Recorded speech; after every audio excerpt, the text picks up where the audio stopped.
So, magandang araw, magandang buhay guys. Dito po tayo ngayon sa Switzerland. At ito po yung bumungad sa atin ng nagagandahang mga tanawin. Ginagawa mo. Cherry blossoms. Yan. Yan guys, oh, magaganda guys. Ito po yung logo sa ano guys, Toblerone. Yung gagandang mga bulaklak dito guys. Karating ko lang dito guys, mainit rin pala dito. I love it. Pati dito sa Switzerland guys, summer din. Mainit rin ng panahon nila dito. Yan oh, ganda yung mga ano dito guys, ganda ang mga bulaklak guys. Yan. Pangpahaba ng buhay ito ditong lugar na to guys. Yan oh. Gaganda guys.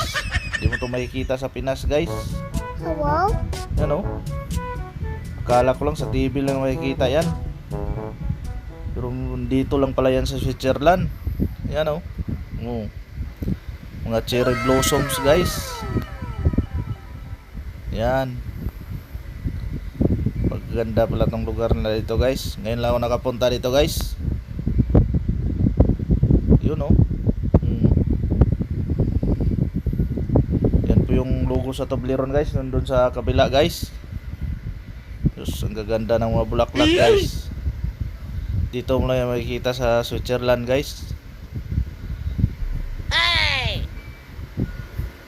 Yan. So dito ako magtagal guys. May pupuntahan pa ako dito ng ibang lugar. Bye bye. Alright.